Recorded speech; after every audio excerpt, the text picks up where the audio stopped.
All right, let's talk about something I'm pretty sure hits home for a lot of us: Project Chaos. Today, we're going to dive into a proven system that's all about turning that confusion into clarity and that constant unpredictability into real, solid control.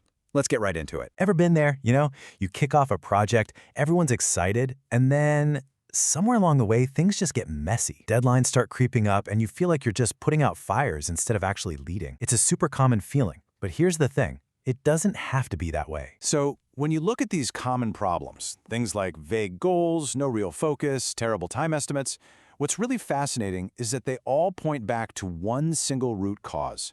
There's no clear system in place. And when there's no system, it's impossible to focus, the pressure builds up, and we start making bad calls based on not our actual good judgment.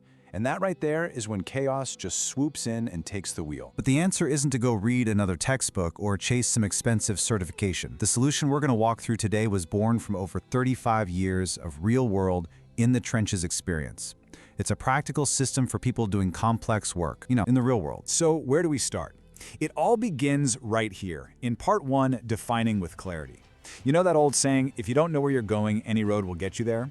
Well, in project management, that's pretty much a recipe for absolute disaster. The tool we're going to use to chart our course is the SMART framework. Let's break this down real quick. First, your goal has to be specific. No wiggle room, no vague ideas. It also has to be measurable, so you actually have a finish line and you know for sure when you've won. It's got to be achievable. A stretch is good, but it can't be a fantasy. Of course, it must be relevant, actually connecting to the bigger picture. And finally, it has to be time-bound, with a real deadline that creates a healthy sense of urgency. In this example just makes it so. Improve the reporting system. What does that even mean? It's basically a wish. But launch a new dashboard with real-time sales data for the Q3 sales team meeting on July 15th. Wow. Now that is a target. You know exactly what success looks like, who needs it, and precisely when it's due. This is the bedrock of control. Okay, so you have your crystal clear, SMART goal. Fantastic. But let's be honest, a goal is totally useless without execution. So let's jump into part two and look at how we can build some serious focus using a surprisingly simple method called the Pomodoro technique. The Pomodoro technique is all about rhythm. You work in these short, intense 25-minute sprints with zero distractions. Phone off, notification silence, the whole deal. Then, and this is the key part, you take a 5-minute break to recharge. This cycle is brilliant because the short deadline helps you crush procrastination, and those built-in breaks stop you from burning out. It lets you make steady, focused progress toward that goal you set. I love this idea. We tend to think of focus as this magical state we just fall into, but it's really not. It's a muscle. You have to build it.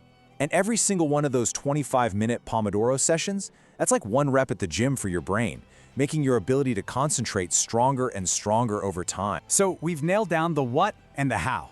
Now for the big one, the when. Part 3 is all about taking control of the entire project timeline. And to control it, first, you have to be able to see it. Our tool for that is the Gantt chart. At a glance, a Gantt chart just lays out the master plan for the whole project. You see every single task, how long it's supposed to take, and, this is the most important part, how they all depend on each other.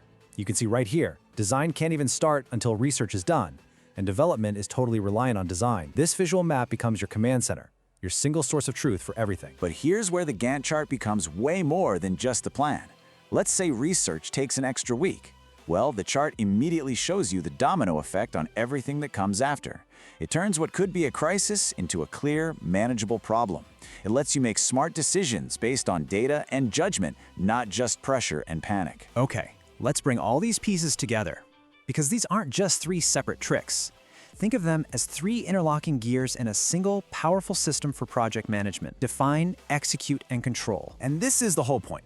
Your SMART goal is your North Star. It provides the direction. The Pomodoro technique is the engine that drives your daily progress. And the Gantt chart, that's your GPS, keeping everything on track and helping you navigate around the roadblocks that always pop up. Each part makes the others stronger, creating this awesome feedback loop that pushes out the chaos and brings in control. So the most crucial takeaway here is this. Getting better at project management is not about finding some magical new software. It's about mastering a few basic, powerful ideas and actually applying them with discipline. It's really about learning to think and decide better. So I'll just leave you with this question. Don't try to master everything all at once. What's the one simple step you can take from this explainer? Maybe it's just defining one SMART goal for your next meeting, or trying a single Pomodoro session this afternoon. to bring just a little more order to your work tomorrow. Because that small step, that's where real control actually begins.